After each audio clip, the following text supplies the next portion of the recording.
Bienvenido. Estás a punto de escuchar una historia que tal vez no te deje dormir esta noche. Prepárate, apaga la luz y sube el volumen. Esto es Terrores de Cuento. El extraño, de H.P. Lovecraft. Infeliz es aquel a quien su etapa infantil solo le trae recuerdos de miedo y tristeza. Desgraciado el que vuelve su vista hacia las horas solitarias, pasadas en vastos y sombríos ambientes de pardos cortinajes e hileras alucinantes de libros antiguos, o hacia las horrendas vigilias a la sombra de ciclopeos y estrambóticos árboles, repletos de enredaderas que agitan en silencio por las alturas sus retorcidas ramas. Esto es lo que los dioses me destinaron a mí, el aturdido, el frustrado, el improductivo, el insolvente. Sin embargo, me siento raramente satisfecho y me agarro con cierta desesperación a esos decadentes recuerdos cada vez que mi mente me amenaza con ir más allá, hacia el otro. Desconozco el lugar donde nací, salvo que el castillo era incomparablemente horroroso, todo lleno de pasadizos oscuros y con techos altos y planos, donde la mirada solo podía encontrar telarañas y sombras. Las piedras de los corredores agrietados estaban siempre odiosamente húmedas, y por todas partes podía percibirse un maldito olor, como de cúmulos de cadáveres procedentes de generaciones muertas. Nunca había luz, por lo que tenía la costumbre de encender velas y quedarme observándolas fijamente en búsqueda de algún alivio. Fuera tampoco brillaba el sol, pues unas espantosas arboledas crecían por encima de la torre más alta. Una sola torre negra sobrepasaba aquel ramaje y salía a cielo abierto y desconocido. Pero estaba casi en ruinas y solo se podía acceder a ella a través de un escarpado muro casi imposible de escalar. Debo haber vivido varios años en ese lugar, pero soy incapaz de contar el tiempo. Algún ser debió atender a mis necesidades, pero no puedo recordar a persona alguna excepto a mí mismo, ni ninguna cosa con vida excepto las ratas, los murciélagos y las arañas, todos silenciosos. Creo que quien quiera que me haya cuidado debió ser tremendamente viejo, ya que mi primera visión mental de una persona viva fue la de algo muy parecido a mí, pero algo retorcido, consumido y deteriorado, como el mismo castillo. Para mí no tenía nada chocante aquellos huesos y esqueletos esparcidos entre las criptas de piedra excavadas en las profundidades de los cimientos. En mi propia fantasía solía asociar estas cosas con los hechos cotidianos y los encontraba más reales que las imágenes coloreadas de los seres vivos que solía ver en los abundantes y mohosos libros. En aquellos libros pude aprender todo lo que sé. Ningún maestro me apremió o me guió, y no recuerdo haber escuchado voces humanas durante todos esos años, ni siquiera la mía, ya que, aunque había leído acerca de la palabra hablada, jamás se me pasó por la cabeza hablar en voz alta.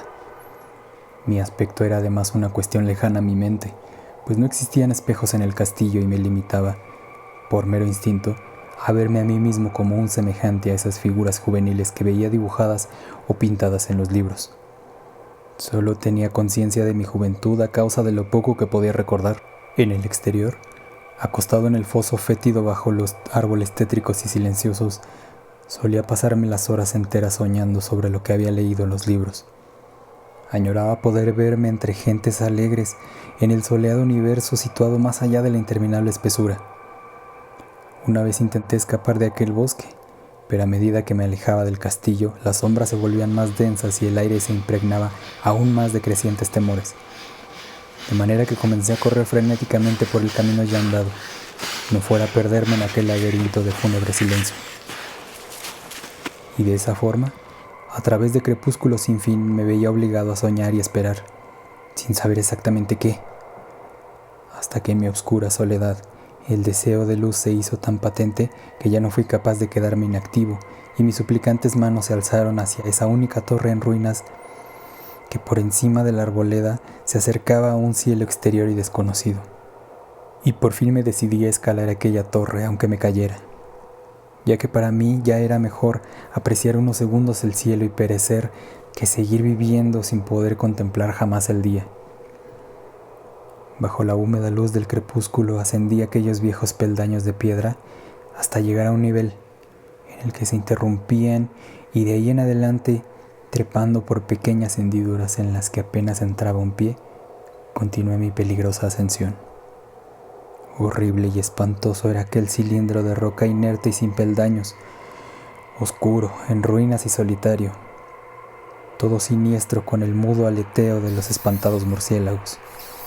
Pero aún más lamentable era la lentitud de mi avance, ya que por más alto que trepase no se disipaban las tinieblas que me rodeaban, y me invadió un renovado frío, como de algún respetable y embrujado moho. Tiritando a causa del frío, me preguntaba por qué no alcanzaba la claridad, y si me hubiera atrevido habría mirado hacia abajo. Me pareció que la noche había caído de repente sobre mí, y palpé sin éxito con la mano libre, buscando el parapeto de alguna ventana para poder espiar hacia el exterior y hacia arriba, y calcular la altura a la que me encontraba. Así pues, después de una interminable y espeluznante ascensión a ciegas por ese precipicio cóncavo, ya desalentado sentí cómo mi cabeza tocaba algo sólido. Entonces me di cuenta que debía haber llegado a la terraza, o al menos a algún tipo de piso. Alcé mi mano libre y entre la oscuridad toqué un obstáculo, percatándome de que era de piedra y que no podría moverlo. Luego di un mortal rodeo a aquella torre, agarrándome a cualquier soporte que me pudiera ofrecer su pringosa pared, hasta que al final mi mano, siempre tanteando, halló un punto en el que cedí a la valla y pude reanudar mi marcha hacia arriba, empujando aquella loseta o puerta con mi cabeza, pues utilizaba ambas manos en mi prudente avance. Arriba no había luz alguna, y a medida que mis manos ascendían más y más alto, supe que, por el momento, mi subida había concluido, ya que aquella puerta daba a un resquicio que llevaba a una superficie de piedra plana, de una mayor circunferencia que la torre inferior, y que era sin duda el suelo de algún elevado y extenso recinto de observación. Me deslicé con sigilo por aquella cámara intentando que la pesada losa no volviera a su lugar, pero no tuve éxito en mi intento. Mientras yacía exhausto sobre el suelo de la piedra, oí el impresionante eco de su caída, pero aún así conservé la esperanza de poder volver a levantarla cuando me fuese oportuno. Creyendo que me encontraba ya a una altura importante, por encima de las odiadas ramas del bosque, me incorporé con mucho esfuerzo y palpé las paredes buscando alguna ventana que me permitiese contemplar por primera vez el cielo, la luna y las estrellas sobre las que tanto había leído. Pero ambas manos me decepcionaron, pues todo lo que encontré fueron extensas estanterías de mármol cubiertas de odiosas cajas alargadas de unas dimensiones inquietantes. Cuanto más reflexionaba, más me preguntaba qué extraños secretos podía guardar aquel alto construido a tan grande distancia de aquel castillo inferior. De repente e inesperadamente mis manos tocaron el marco de una puerta del que colgaba una plancha de piedra de rugosa superficie a causa de las raras incisiones que la cubrían. Aquella puerta estaba cerrada, pero haciendo un esfuerzo supremo pude superar todos los obstáculos y la logré abrir hacia adentro. Una vez hecho todo esto, me invadió el éxtasis más puro jamás conocido. A través de una verja de hierro decorada y en uno de los extremos de una corta escalera de piedra que ascendía desde aquella puerta recién descubierta, y brillando plácidamente con todo su esplendor se encontraba la luna llena, que nunca había visto antes, salvo en mis sueños y en peregrinas visiones que nunca me atrevía a llamar recuerdos. Ahora estaba convencido de que había llegado a la cima del castillo y ascendí muy rápidamente por los escasos peldaños que me separaban de la verja, pero entonces una nube ocultó la luna y me hizo tropezar. Y ya en la oscuridad me vi obligado a avanzar con mayor lentitud.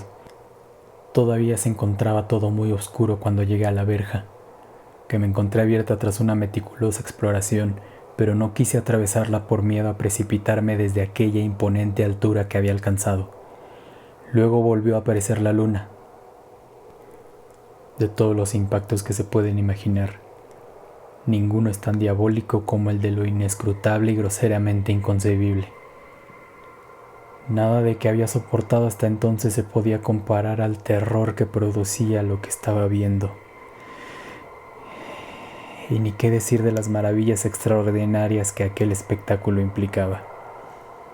El panorama era en sí tan sencillo como asombroso, ya que consistía solamente en lo siguiente. En lugar de una deslumbrante perspectiva de las copas de los árboles vistas desde una solemne altura, a mi alrededor se extendía, al mismo nivel de la verja, nada menos que la tierra firme, separada en distintos sectores por medio de losas de mármol y de columnas, y bajo la sombra de una antigua iglesia de piedra, cuyo capitel desolado brillaba espectralmente bajo la luz de la luna. Medio inconsciente, pude abrir aquella verja y avanzar dando tumbos por la senda de gravilla blanca que se extendía en dos direcciones. Por aturdida y confusa que estuviera mi mente, aún perduraba en ella aquel anhelo frenético de luz. Ni el asombroso descubrimiento de hacía unos minutos podía detenerme. No sabía, y ni siquiera me importaba, si aquella experiencia era locura, demencia o magia. Pero estaba decidido a ir en busca de la luminosidad y alegría a cualquier precio. No sabía ni quién era, ni cuáles podían ser mi espacio y mis circunstancias. Sin embargo, a medida que continuaba mi marcha titubeante, se asomaba en mí un recuerdo apocado, pero latente que hacía mi avance no fortuito del todo.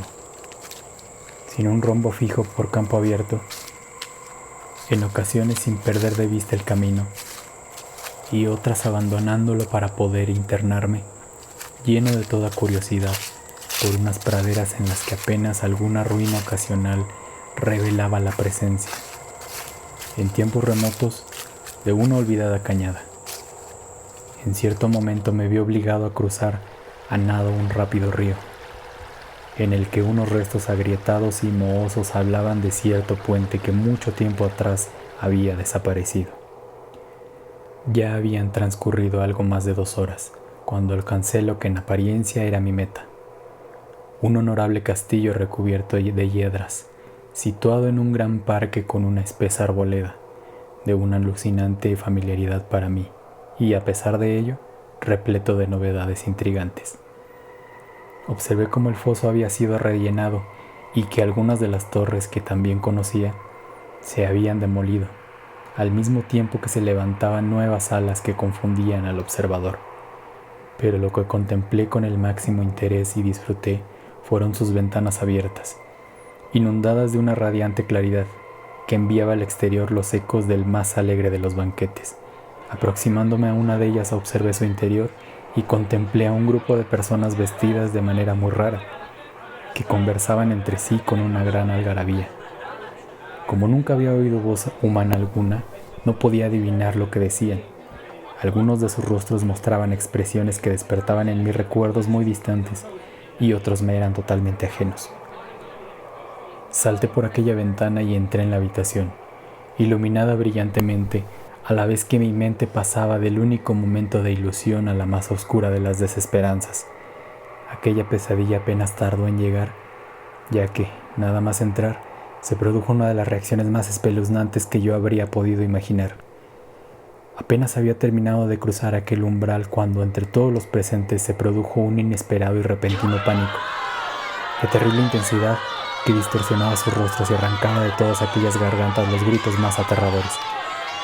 La desbandada fue general y en medio de aquel griterío y terror, algunos se desvanecieron y fueron arrastrados por los que huían despavoridos.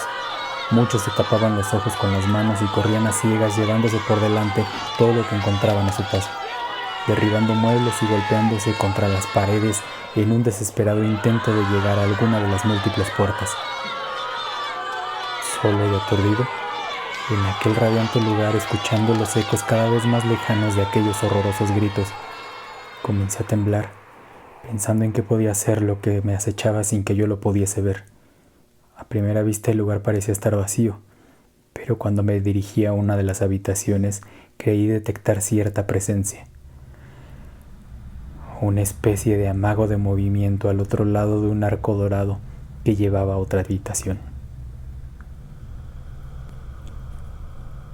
A medida que me acercaba al arco comencé a percibir la presencia con mayor nitidez. Después, con el primer y último sonido que jamás emití, un terrible aullido que me repugnó casi tanto como la morbosa causa que lo provocaba, pude contemplar en toda su horrible intensidad al inconcebible, indescriptible e inaudito monstruo que, con su mera aparición, había transformado una alegre tertulia en una riada de fugitivos delirantes. Ni siquiera puedo decir a qué se parecía, pues era una especie de combinación de todo lo que considero impuro, aterrador, indeseado, anormal y abominable. Era como una sombra fantasmagórica de podredumbre, decadencia y desolación, una fétida y pringosa imagen de todo lo pernicioso, una desnudez impía de algo que la misericordiosa tierra debería haber ocultado para siempre. Dios sabe que no era nada de este mundo, o por lo menos ya había dejado de serlo. Y sin embargo, cometiendo un enorme horror, pude contemplar entre sus carcomidos rasgos, con unos huesos que se podían entrever, una reminiscencia lejana y repulsiva de antiguas formas humanas. Y en sus enmohecidos y lacerados ropajes, una inenarrable cualidad que me estremeció más aún si cabe. Yo me encontraba casi paralizado, pero no tanto como para impedir un débil esfuerzo para intentar salvarme. Di un traspiés hacia atrás, que fue incapaz de romper el hechizo en que me tenía atado aquel monstruo carente de voz y nombre. Mis ojos, cautivados por aquellos asquerosos ojos vítreos que miraban fijamente, se negaban a cerrarse. Aunque aquel horrible objeto se veía ahora aún más confuso tras el primer impacto, intenté alzar una mano y disipar aquella visión, pero me encontré tan derrotado que el brazo no respondió del todo a mi voluntad. No obstante, ese intento bastó para alterar mi equilibrio y tambaleándome tuve que dar algunos pasos hacia adelante para no caerme. Mientras lo hacía, adquirí de repente la angustiosa sensación de proximidad de aquella cosa, cuya nauseabunda respiración tenía la impresión de oír. Casi enloquecido, pude no obstante mover una mano para detener a la pestilente imagen, que cada segundo se aproximaba más y más, cuando de pronto mis dedos tocaron una putrefacta extremidad que aquel monstruo estiraba por debajo del arco dorado. No pude gritar, pero todos los malignos vampiros que volaban el viento de la noche lo hicieron en mi lugar, a la vez que llevaron a mi mente una avalancha de abatidos recuerdos. Y en ese mismo momento supe todo lo que había ocurrido. Recordé incluso más allá del terrorífico castillo y de sus árboles. Recordé aquel edificio en el que me encontraba. Reconocí lo más terrible: la pagana abominación que se alzaba ante mí, mirándome de lado mientras apartaba de los suyos mis deslustrados dedos. Pero en el universo también existe el alivio además del sufrimiento, y ese alivio es el olvido. En el eminente terror de aquel instante me olvidé de lo que me había espantado, y el estallido de aquel recuerdo se evaporó entre una anarquía de imágenes reiteradas, como si estuviera en un sueño. Salí de aquel edificio fantasmal y maldito y corrí rápidamente y en silencio a la luz de la luna. Cuando regresé al sepulcro de mármol y bajé los peldaños, me encontré incapaz de mover la trampa de piedra, pero no me quejé, ya que había llegado a aborrecer aquel viejo castillo y todos sus árboles. Ahora cabalgo al lado de los fantasmas, sarcásticos y cordiales, bajo el viento de la noche, y juego durante el día entre las catacumbas de Nefrecá, en el oculto y desconocido valle de Hadot, a las orillas del río Nilo. Sé que la luz no está hecha para mí, salvo la luz de la luna sobre las tumbas de roca de Neb. Tampoco es para mí la alegría, excepto en las fiestas sin nombre de Nitocris, bajo la gran pirámide, y sin embargo, bajo mi nueva y bárbara libertad casi agradezco el tormento de la enajenación, porque aunque el olvido me ha proporcionado la calma, no por eso puedo ignorar que soy un extranjero, un extraño para este ciclo y para todos aquellos que aún más son hombres. Esto es lo que conocí cuando extendí mis dedos hacia esa abominable cosa surgida de aquel gran marco dorado. desde que extendí mis dedos y pude tocar la fría e infalible superficie de ese pulido espejo.